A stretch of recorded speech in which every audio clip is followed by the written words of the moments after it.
Fidèles téléspectateurs de Congo Millennium, bonjour et bienvenue dans votre émission qu'une réalité l'unique et la seule émission qui vous présente toutes les réalités de Kinshasa.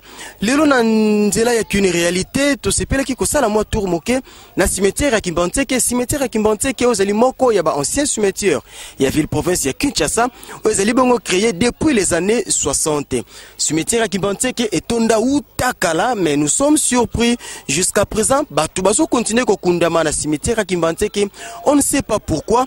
Et ça na bato bazo kunda batu likolo batu soki to tambusi caméra bokomona ezana batombe aussi et boukana batombe et boukana bamikuwa batu et bima et les gens cohabitent na bakufi.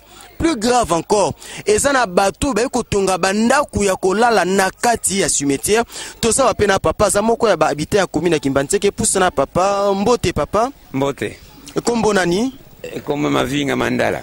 Ouais papa ovandi na Kimbanteke na barabara qui quitte numéro 25. Yebisa bisuno lisolo cimetière ya Kimbanteke tomoni mikuwa libanda batu baso continuer ko kunda batu likula batu. En tout cas, on est contre personne, mais tout ce qu'on a na Kimbanteke nenge tutele boza likula mikuwa ya batu. Mikuwa est partout si tu mbula soke beti okomona biloko nyonso tu ezoleka. C'est regrettable, Érosion munene salmi kuna likolo église lingekoya, église catholique.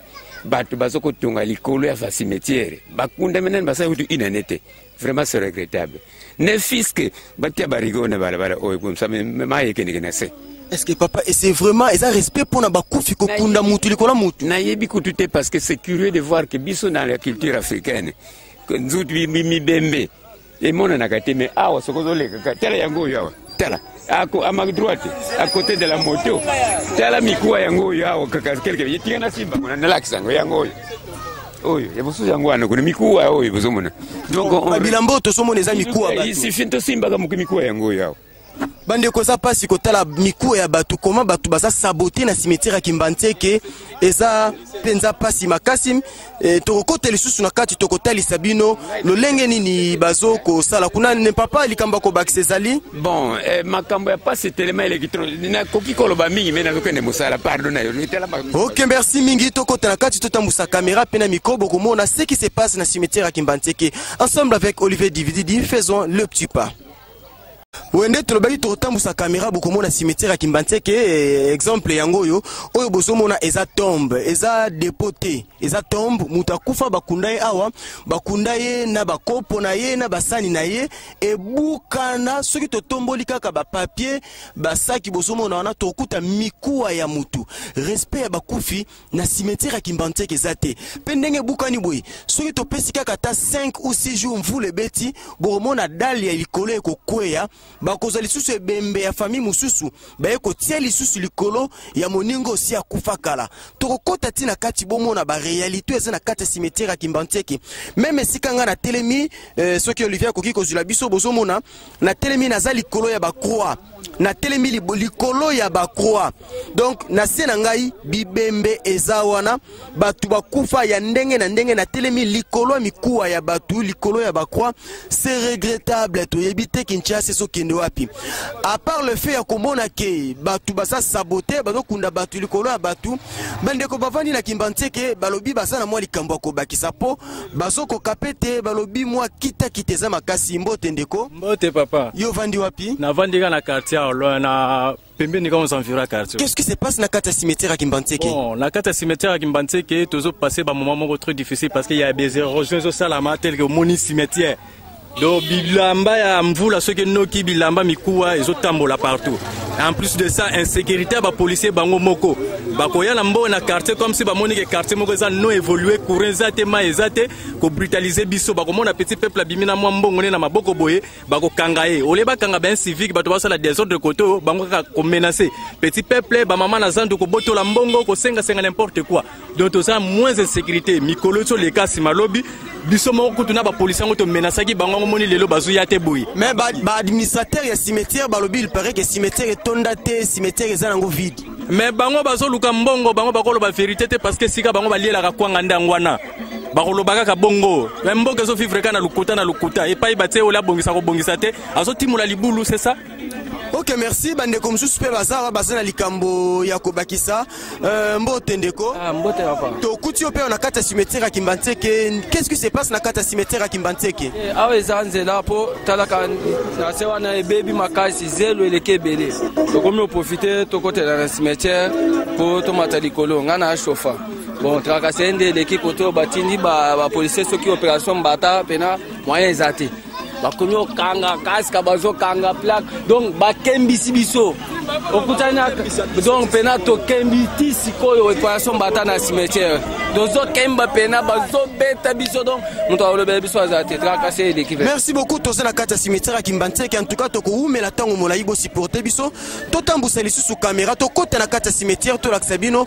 Qu'est-ce qui se passe na kata cimetière ndesima to kozongela pe bande kwa bawewa anatanda bakanga mabasanga nisika moko ba pesela pe oyo bango bazana ngoya koloba moi quelque part ensemble avec Olivier Divididi.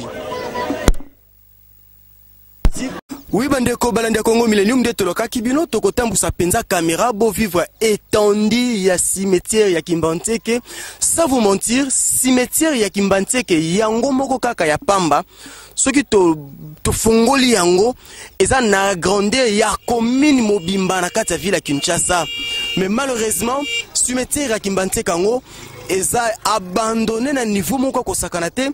Tozo bate bakonza mboka bazozela nini ezo sengela po batelemela likamba cimetière ya Kimbanteke batu bakufa bazali susu respecté te okokuta na libulu moko bazokunda plus de 4-5 personnes bakunda ki mutu lundi et si fait ça la kaka moi 1 mois 2 mois mvula soki noki moi érosion to mabelenge komi moi plat bakundi lisusu mutu likolo ya mutu. Et ça sonne. Nous sommes africains, nous avons une culture africaine. Ozali kosenga beaucoup de respect pour les morts. To ebite tant suspect ali yango moko ya ba cause ya ba paso tozo monaka awa. Tozo respecter ba kufite, toza ko respecter ba patrimoine o toza nangote. Na kata cimetière ya Kimbanteke bazo tonga banda kwa kolala. D'abord cimetière yango eza na état ya bien te. Ba tombe e bukana miko ya bato ebima libanda. Mais malgré salité, malgré bosoto, malgré nyonso tozo kuta na kati awa, bato basepeli batika cité, baya kovanda na kati cimetière to yebite, bato bomoi, bandoki, ba vampire, on ne sait pas. Le quoi tout ça na Congo Millennium, ici le image à l'appui. Toko tambusa bokomona na bato batongi banda kuna kati cimetière, bokomona na eta ya banda kuana to yebite.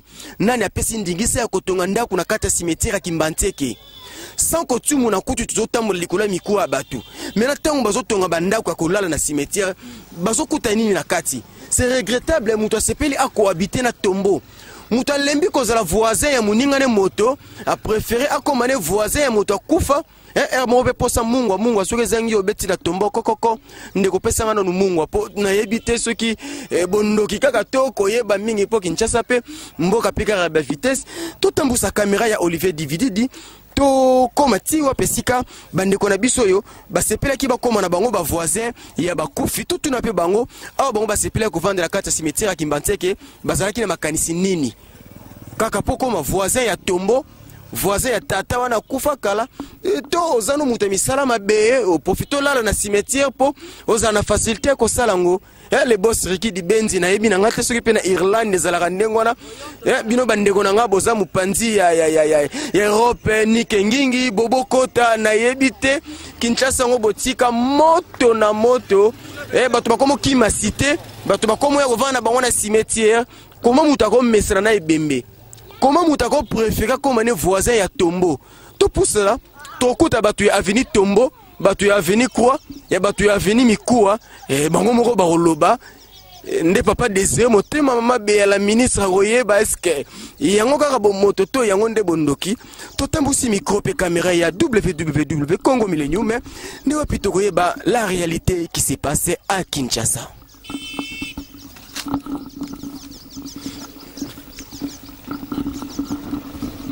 Oui, bandeko balanda Congo Millennium ndenge tolaka kibino tozana kati toujours ya cimetière ya Kimbanteke tolobaki batu baye kovanda na kati ya cimetière batu batiki cité ba préféré baya kosomba mapangu na kati ya cimetière batu balali batongi banda ku c'est-à-dire pembeni ya batombo ndenge tolobaki tozoyeba te tobengango avenue tombo tobengango avenue Cercueil, tobengango avenue La Mort, toni nipo bato ba préféré batonga banda ku pembeni ya batombo.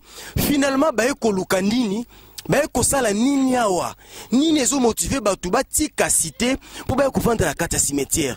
Bande ko surtout bino bozona na biso musika, bozana France, bozana Belgique, bozana Irlande, bozana Amérique, nebisi bino na Kinshasa bondo kezeli susu affaire ya lisolote, eza réalité. Comment bato ba kotonga ndaku na kata cimetière?